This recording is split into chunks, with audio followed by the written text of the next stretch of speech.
अद्विताज किचनमध्ये आपल्या सर्वांचं हार्दिक हार्दिक स्वागत। चला तर मैत्रिणींनो, आज आपल्याला पाहायचं आहे फुलगोबीची भाजी। साधी सोप्या पद्धतीने पटकन होणारी, सकाळी सकाळी धावपळीच्या वेळेत एक रस्सा भाजी आपल्याला पाहिजे असते।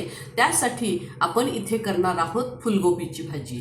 या फुलगोबीला मी सर्वात प्रथम मिठाच्या पाण्यामध्ये 3 मिनिटे उकळून घेतलेले। तुम्हाला सर्वांना माहिती आहे मैत्रिणींनो की प्रत्येक पिकावर शेतकरी काय करत असतो, फवारणी करत असतो, औषधाची फवारणी करत असतो की जेणे त्याच्यावर अळी पडू नये म्हणून अशा पद्धतीने याच्यावर फवारणी केली जाते। मग ही औषधं ही सगळी निघून जावीत यासाठी आपण किंचितसं 3 मिनिटे किंवा 4 मिनिटे आपण उकळत्या पाण्यामध्ये मीठ टाकायचं आहे आणि त्याच्यातून ही भाजी उकळून घेतलेली आहे।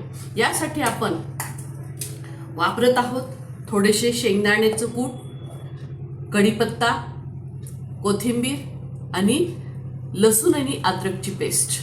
चला तर मैत्रिणींनो, आज आपण सुरू करूयात एक साधी सोपी आणि सगळ्यांना आवडणारी अशी आपण फुलगोबीची भाजी तयार करत आहोत। यासाठी आपण याच्यामध्ये थोडंसं तेल टाकूयात।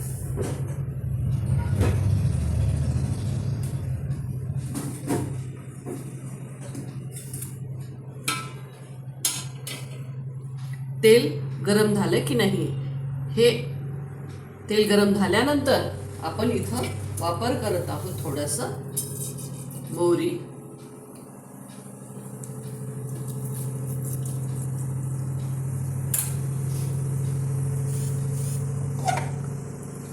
ही मोहरी तडतडली की आपण यामध्ये टाकणार आहोत थोडेसे जिरे,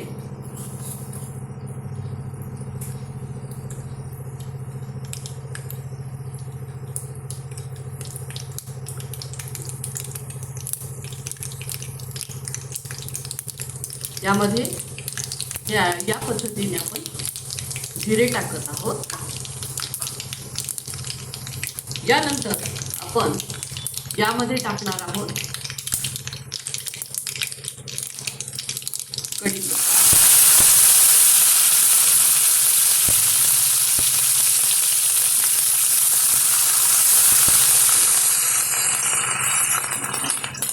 यामध्ये आपण लसूण अद्रकची पेस्ट,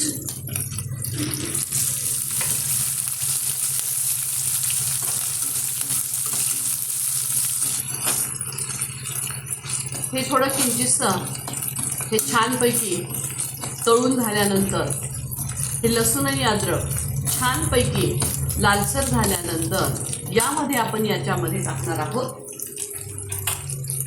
हे आपलं दररोजचं वापरात येणारं हे लाल तिखट। हे रंग येण्यासाठी, भाजीला रंग येण्यासाठी, छानपैकी लाल रंग येण्यासाठी आपण लाल तिखट वापरतोय। त्यानंतर किंचितसा आपण घरगुती काळा मसाला वापरतोय। आपण थोडीशी हळद टाकूयात। त्याचबरोबर थोडीशी जिरेपूड आणि धनेपूड यामध्ये याचा वापर केलेला आहे। यामध्ये आपण थोडंसं भाजीला चव येण्यासाठी आपण कोथिंबीरीचा वापर करत आहोत। ही छानपैकी या तेलामध्ये तळून घ्यायची आहे।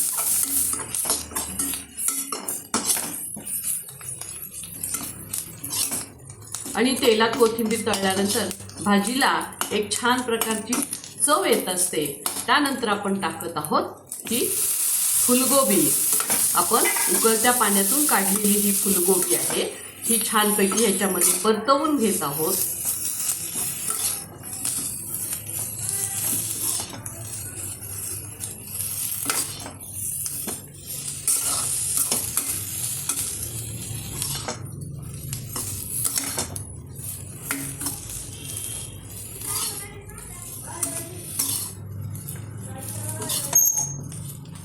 त्यानंतर आपण याच्यामध्ये थोडंसं शेंगदाण्याचं कूट टाकून घेत आहोत।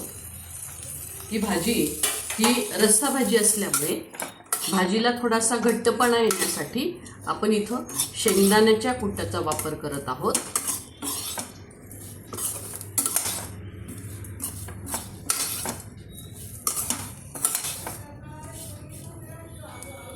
यानंतर आपण पाणी टाकून छानपैकी ही शिजवून घेत आहोत.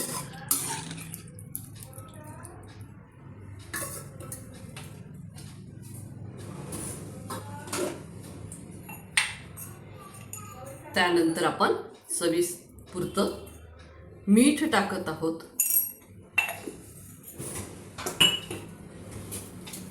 छानपैकी याला परतवून घेऊयात आणि एक छानपैकी उकळी येऊ देऊयात